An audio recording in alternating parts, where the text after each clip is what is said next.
नमस्कार दोस्तों। हम अपने जिंदगी में कई प्रकार के काम करते हैं। उसमें से कुछ काम में हम सफल होते हैं और कुछ कामों में असफल होते हैं। अगर दोस्तों काम में हम सक्सेस होते हैं तो हमें खुशी मिलती है और अगर असफल होते हैं तो निराश हो जाते हैं। एक बार गुरु से मिलने के लिए उनके परम शिष्य आए। परम शिष्य के चेहरे पर बहुत निराशा छाई हुई थी, मानो उनके ऊपर कितनी बड़ी मुसीबत आ गई हो।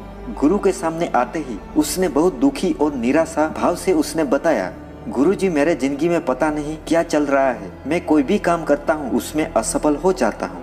न जाने कितने सालों पहले मैंने अपनी जिंदगी में सफलता का स्वाद चखा था और जब मैं असफल हो रहा हूँ तो मेरी आगे कुछ भी करने की इच्छा ही नहीं होती है। ऐसे में क्या करूँ? गुरुजी आप ही बताओ। अगर ऐसे में निराश रहूंगा तो मैं आगे कुछ भी नहीं कर पाऊंगा। गुरुजी मुझे कुछ रास्ता दिखाओ। गुरु ने अपने शिष्य की बात को ध्यान से सुना। अक्सर जिंदगी में एक बार यह मौका आता है जब किसी न किसी चीज में असफल होते ही है मन निराश हो जाता है और इतना निराश होता है कि आपको जिंदगी जीना ही बेमानी सा लगता है। गुरु ने उस शिष्य की समस्या को सुनकर समझाया, देखो जब भी हम काम करते हैं तो इस बात का 100% विश्वास नहीं होता है कि अगर हम उस काम में सफल हो जाएंगे, चाहे वो रिश्ता हो या नौकरी हो या फिर किसी तरह की एग्जाम, हम उस पर काम करते हैं ताकि कुछ आगे बढ़ सके, सीख सके। सफल होगे या नहीं होगे उतना कोई नहीं सोचता है। अगर हमें नौकरी नहीं मिलती या हमारा कोई रिश्ता टूट जाता है या फिर हम परीक्षा में असफल होते हैं तो उससे दुख जरूर होता है, पर यह एक परीक्षा भी होती है हमारे टेम्परामेंट की, धैर्य की। ये असफलता इस बात का मौका होती है कि हम आगे और सीखेंगे, मेहनत करेंगे और आगे बढ़ेंगे। तब शिष्य कहता है, ये सब तो ठीक है, पर जब हम असफल होते हैं तब हमारे अंदर इतना आत्मविश्वास भी नहीं बचा होता है कि हम आगे कुछ भी कर सके। ऐसे में कैसे आगे बढ़ पाएंगे, कैसे मेहनत करने की कोशिश करेंगे? आत्मविश्वास कहाँ से हमारे अंदर वापिस आएगा? गुरुजी, बिल्कुल सही सवाल किया है तुमने, लेकिन यही तो परीक्षा की घड़ी है। परीक्षा और आत्मविश्वास जगाने की घड़ी। जब आदमी 10 बार प्रयास करता है तब एक बार सफल होता है। ऐसा नहीं होता कि ना कि हम पहली बार कोशिश करें और पहली बार ही पहाड़ पार कर लें। ये बहुत सामान्य बात है, लेकिन उसे समझने में लोगों को कई साल लग जाते हैं। जब किसी भी लक्ष्य की ओर चलना शुरू करते हैं तो हमारे दिमाग में एक उद्देश्य निश्चित होता है, एक लक्ष्य निश्चित होता है, लेकिन उसे पूरा करने में बहुत समय लगता है। उसमें बहुत सारी ठोकरें आती है, बहुत से पत्थर आते हैं जिन्हें पार करने में समय लगता है और बहुत चोटें भी आती है। कई बार चोट इतनी गहरी होती है कि उससे बाहर निकलने में बहुत समय लगता है, लेकिन यही तो जीवन है। इसी तरह तो हमें आगे बढ़ना है। उस असफलता के समय में मजबूती से खड़े रहना बहादुर लोगों का काम होता है। जो ऐसा करते हैं वो लक्ष्य की तरफ ज्यादा मजबूती से आगे बढ़ते हैं।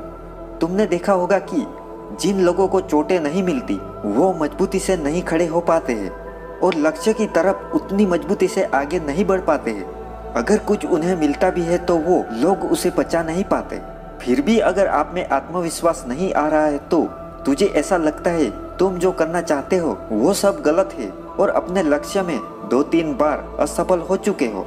आपको ऐसा लगता है अगर आप जिस रास्ते पे जा रहे हो वो गलत है, तो ऐसे में क्या करोगे? इन सभी बातों को समझने के बावजूद मुझे विश्वास नहीं आ रहा है कि मैं आगे कुछ कर सकता हूँ। आपको हमेशा अपने लक्ष्य के लिए ध्यान लगाना है। सुबह उठकर सबसे पहले आपको अपने आप को आधा घंटा से 1 घंटा देना है। अपने उद्देश्य को एकदम निश्चित करना है कि आप जो कर रहे हैं, आप जो चाहते हैं वो सच में है। तुम्हारा लक्ष्य वाकई तुम्हारा ही है। जब तुम्हारे दिमाग में ये बात एकदम से तय हो जाएगी कि तुम जो चाहते हो, जो तुम्हारा लक्ष्य है वो तुम्हारे लिए बहुत ही जरूरी है, तब तुम्हारे लिए काफ़ी चीज़ें आसान हो जाएगी। हम उस तरफ भी भाग रहे होते हैं जहाँ हमें नहीं जाना होता है। हम बस किसी के बहकावे में आकर, किसी की बातों से उलझकर उस रास्ते में जा रहे होते हैं। ऐसे में अपना लक्ष्य निर्धारित करें। अपने आप को जरूर 1-2 घंटा दो। दोस्तों, अपने लक्ष्य को कहीं लिख कर रखो कि तुम यहाँ जाना चाहते हो या पहुँचना चाहते हो। हर 1-2 महीनों में उसे जांचो और देखो कि वाकई में उस रास्ते पे जा रहे हो या नहीं। जब तुम्हें ऐसा लगता है कि शायद तुम अपने लक्ष्य से भटक रहे हो, बार बार असफल हो रहे हो, तो ऐसे लोगों की तरफ देखो जो कुछ भी हासिल करने के लिए बार बार असफल हुए हो लेकिन फिर भी हिम्मत नहीं हारी। असफल होने के बाद जब वहां तक पहुंचे हैं तो कितनी मजबूती से खड़े होते हैं। जो लोग बिना असफल हुए कहीं पर पहुंच जाते हैं ना, वो उतनी मजबूती से वही खड़े नहीं हो पाते हैं। मजबूत पैर जमाने के लिए असफल होना बहुत जरूरी है, तभी तो आपको सफलता का स्वाद पता चलेगा। अगर तुम असफल नहीं होगे तो तुम्हें कैसे पता चलेगा कि सफलता कितनी अच्छी होती है। आप हमेशा सफल हुए तो आपको इसकी कीमत का पता नहीं चलेगा। इसीलिए आपको अपने लक्ष्य को पाने के लिए असफल होना सबसे ज़्यादा जरूरी है। जब असफल होगे तो हर कदम फूक फूक कर रखोगे, हर काम सोच समझ कर करोगे। इसीलिए असफल होने की कीमत को समझे, और जब तुम्हें ऐसा लगे कि तुम वो नहीं कर पा रहे हो जो तुम चाहते हो, तो उस दिन को याद करो जिस दिन तुमने अपना लक्ष्य निर्धारित किया था। उस समय को पाने के लिए तुमने क्या कुछ सोचा था, उस वजह को याद करो जब तुमने अपने सपनों को देखा। सपनों को देखते समय जिन चीज़ों के बारे में मैंने सोचा था, हो सकता है एक दो पल के लिए तुम्हारा आत्मविश्वास डगमगा जाए, लेकिन ये सब सोचकर कुछ ही दिनों में वो अपने आप ठीक भी हो जाएगा। दोस्तों, अपने लक्ष्य के प्रति अडिग बने रहे। कोई कुछ भी कहे, कैसी भी बात करे, पर तुम्हें तुम्हारा लक्ष्य पता है। लोग हमेशा अपने रास्ते को भटकाने की कोशिश जरूर करते हैं, पर आपको अपना लक्ष्य नहीं छोड़ना है।